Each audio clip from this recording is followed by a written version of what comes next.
Hi guys, it's Narelle Cook from Canine Pharmaceuticals and welcome to another week of Thursday's Thoughts. This is where I share bite-sized pieces of scientific research that I find really interesting and I hope you do too. So let's get started. So this week we're looking at spirulina. So spirulina is a type of blue-green algae and this study was published in 2021, so fairly recent, looking at the supplementation of diets with spirulina and how that influences immune and gut function in dogs.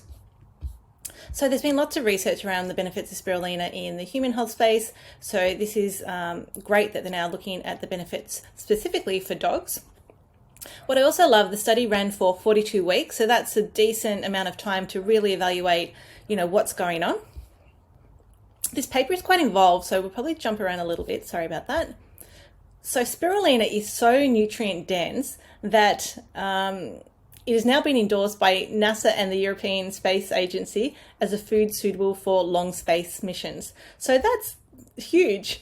And over the last few years, lots of studies have identified lots of different positive benefits of spirulina, including immunostimulatory, antioxidant, anti-inflammatory, antiviral, and antibacterial effects. And that's just listing some of the most important benefits of spirulina.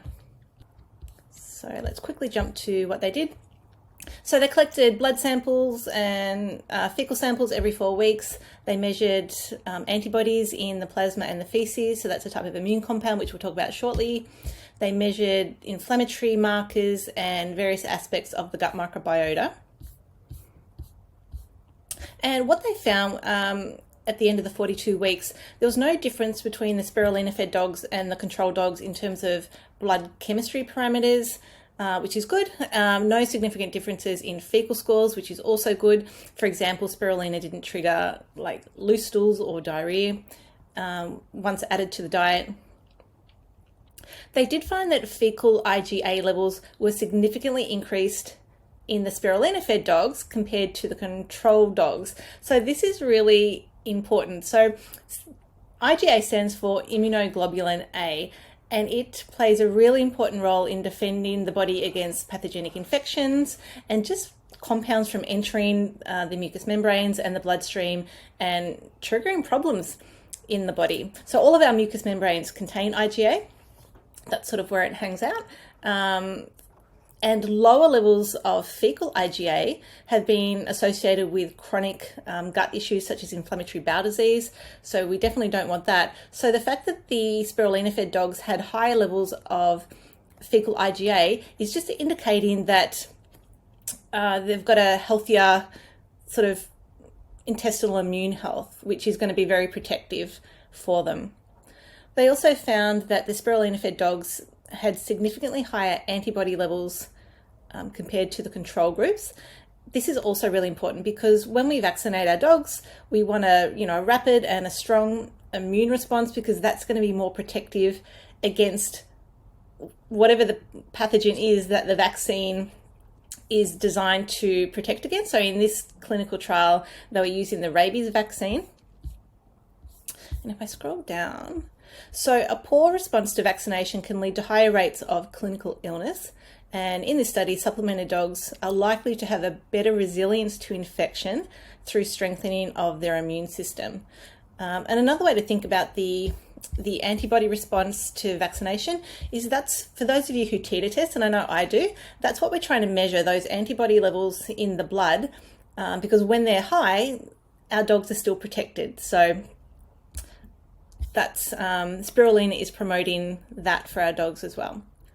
And in terms of gut health, dogs fed spirulina had significantly improved gut microbiota stability.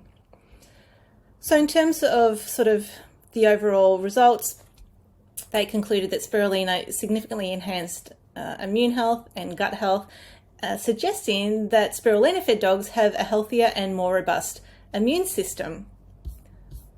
Now, something else that they mentioned that I really love, and I'm sure you will too, some of the bioactive compounds in spirulina have been shown to suppress a particular immune compound called IgE while promoting the production of IgA, which we've just spoken about.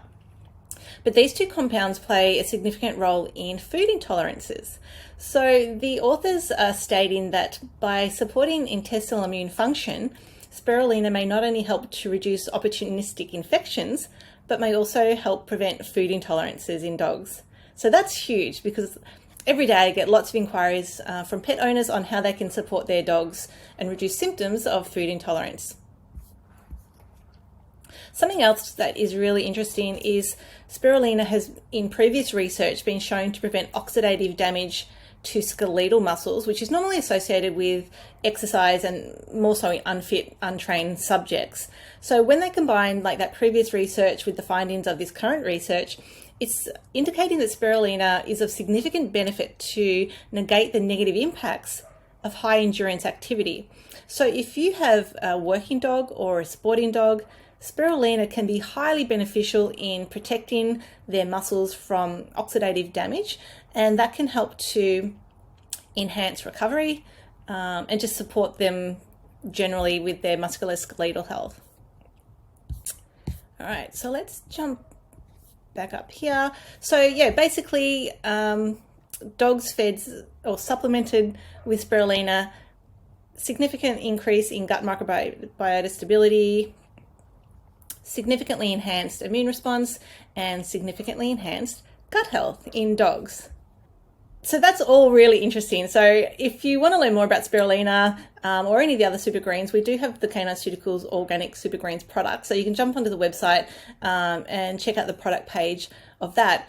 But if you have a dog that regularly gets sick with infections or if it's suffering from food intolerances, absolutely spirulina would be such a great addition to try. And as I said, really safe. So as always, we'll provide a link to the full paper in the description.